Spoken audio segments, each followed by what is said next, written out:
2019-та година на успеси, неизвестност, но и скандали за Република Северна Македонија. 7 од нив со суштинско значење за иднината на државата. Еве како овие настани се одвиваа во очите на американските политичари и законодавци. На 12 февруари стапи во сила договорот од Преспа со кој државата официјално го доби новото име Северна Македонија. За власта по големиот дел од јавноста и меѓународната заедница, ова представуваше најголем успех во поновата историја, кој го отвори патот на државата кон Европската унија и НАТО. Договорот беше потпишан со посредништво на САД, кои вршеа мониторинг на сите случувања во државата на внатрешен и на надворешен план. Ова е одлична вест. Јас бев во Македонија и Грција во септември пред референдумот. Ова е уште еден од оние договори кои решава проблем што се провлекува со години, како што беше случајот со Косово и Црна Гора. Кусо по ова на 12 јуни, Комисијата за надворешни работи на Сенатот го разгледа пристапувањето на Северна Македонија во НАТО, кој пак наесен беше ратификуван од Сенатот со 91 глас за и 2 не. Председавачот Джеймс Риш во интервју за Гласот на Америка тогаш рече: For North Macedonia and for the Balkan region, it closes what's been kind of a hole there. Мислам дека со ова ќе се пополни голема празнина што постоеше во Северна Македонија и на Балканот. Веруваме дека државата ќе биде цврсто дополнување на НАТО силите во регионот. Дојде и негативен сигнал од Европската унија.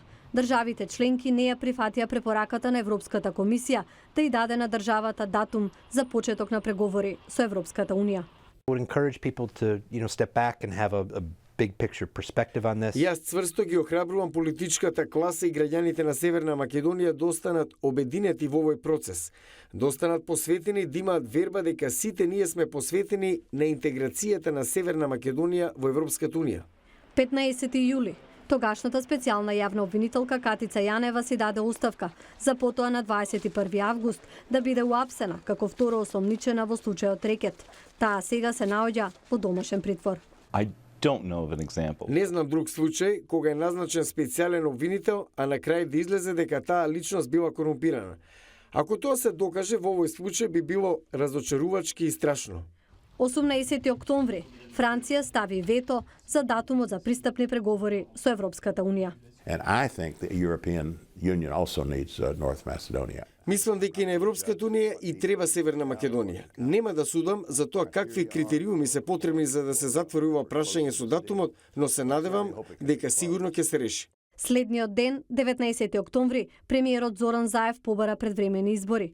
Во преговори со опозицијата, тие беа закажани за 12 април 2020 година. И крајот на годината заврши со успех. Прв пат државата учествуваше на самит на НАТО, кој се одржа во Лондон.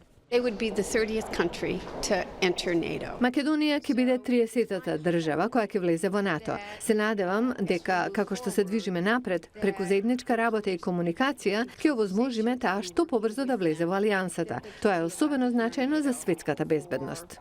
А фотографијата која споделуваа и лидерите на НАТО беше онаа на која македонското знаме се вееше со знамињата на најголемите сили во светот.